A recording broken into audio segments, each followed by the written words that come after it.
namatay ang mag-asawa at 10 taong gulang nilang anak matapos makuryente. Diyan po yan sa Solano, Nueva Vizcaya. Natagpuan na lang silang nakahandusay at wala ng buhay sa kanilang banyo. Ayon po sa investigasyon, unang nakuryente ang padre de pamilya nang magsampay ng damit sa alambre. Lingid sa kaalaman niya na may nabalatang wire na nakadampi po sa alambre ng sampayan. Sinubukan pa raw itong sagipin ng kanyang mag-ina pero nakuryente rin po ang dalawa. Naisugod pa sa ospital ang 3 pero naideklarang dead on arrival. Naulila ng pamilya ang bunsong anak na 3 taong gulang lamang. Nanghihingi po ng tulong pinansyal ang mga kaanak para sa pagpapalibing ng mga biktima at pangtustos sa naulilang anak. Naku po, what a tragedy, no?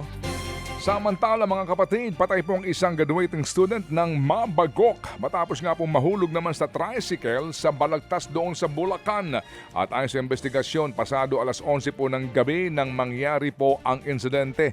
Ilang ulit sinabihan po ng mga nakakita ang driver na si Bobby Bugayo na nahulog na ang kanyang pasaherong si Florence Claro. Pero tila daw walang narinig ang tricycle driver.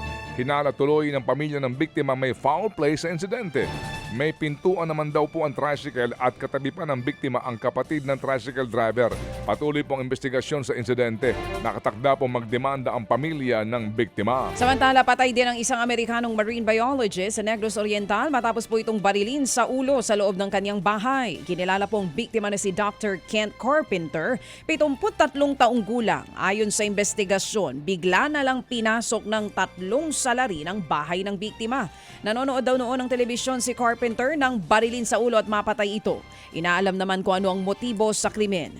Kilalang advocate ng Marine Conservation sa Pilipinas si Carpenter at isa sa mga nagsusulong na gawing World Heritage Site, ang Verde Island Passage. Kami po ay mayroong kaukulang follow-up dito, girl. Kinikilabutan ako dito sa pagkamatay po nito hong isang siyentistang ito. Malaman ho natin ano ba motibo po dito dahil ang laki po ng kontribusyon ng siyentistang ito sa lahat po ng mga pag-aaral tungkol sa ating karagatan at naging resource person din po ng ating laban kontra China diyan po naman sa West Philippine Sea. Nakapagtala po naman ang PHIVOLCS ng earthquake swarm o sunod-sunod pong lindol sa karagatan pong bahagi ng Claveria, Masbate. Aabot sa 54 na lindol ang naitala mula Lunes hanggang alas 4 po ng hapon kahapon.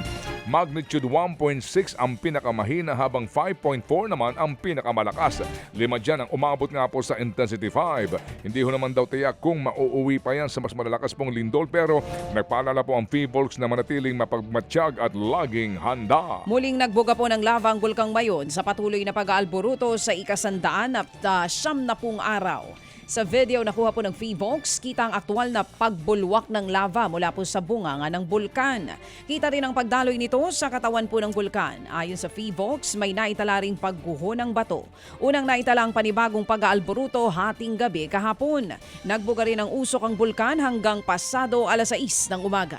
Mga kapatid, patuloy po kayong tumutok sa 105.9 True FM para sa totoong balita, impormasyon, music and entertainment. Mag-subscribe sa aming YouTube channel at podcast at sundan nyo kami sa Facebook, Instagram, X at TikTok sa True Network PH. Bisitahin din po ang aming official website, truefm.ph. At panoorin din kami sa True TV Signal, Channel 19. Kami po ang 105.9 True FM. Laging true sa'yo, kapatid.